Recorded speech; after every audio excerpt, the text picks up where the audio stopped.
Hey guys, and welcome back to the channel, or if you're new here, welcome. It's always a pleasure to meet somebody new. Today, as the title would suggest, I have a new Genre Makers episode for you.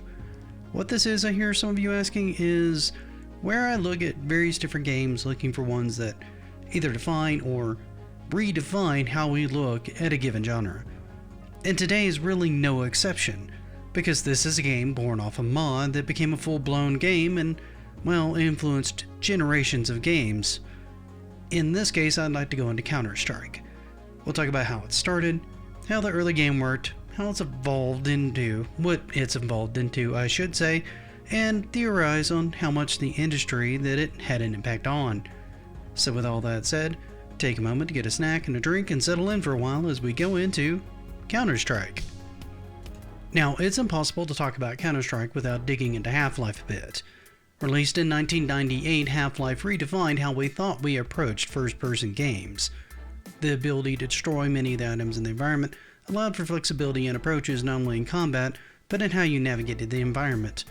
The player could move crates and other objects around in order to reach areas that normally you wouldn't be able to reach in most games. This was augmented significantly by the gravity gun that allowed even more flexibility of this mechanic and weaponization of it as well. The game was wildly popular for its story, physics, which we've talked about before, and its graphics, which for the time were state-of-the-art.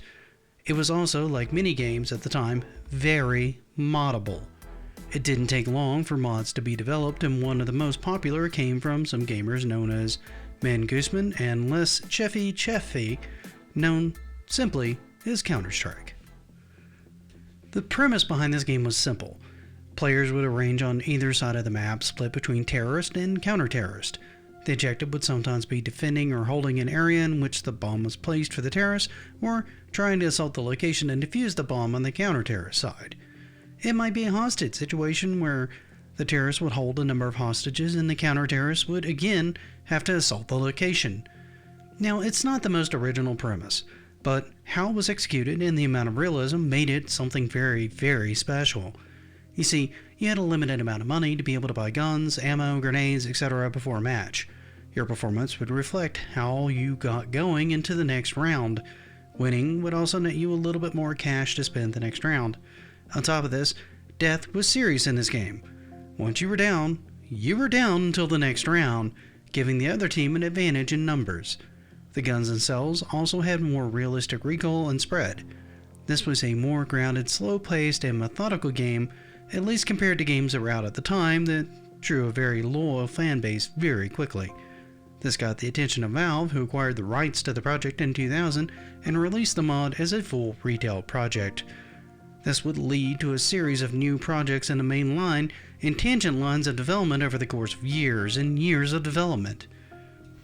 Counter-Strike only got bigger over the years, becoming an early game in the modern tournament play, helping establish a lot of the modern esports scene. Given how early it came out, it could be argued that it actually had a hand in shaping games like Battlefield and Call of Duty, along with forcing many developers to sit up and take notice of the approach that had been taken with Counter-Strike, sending ripples through the industry and shaking up the first-person market that had mostly been shaped by games like Doom and Quake before now. There have been other war shooters that had come out, sure, but none of them took root like the ones above. However, what do you guys think of this one? Have any of you ever played Counter-Strike, and if so, how much?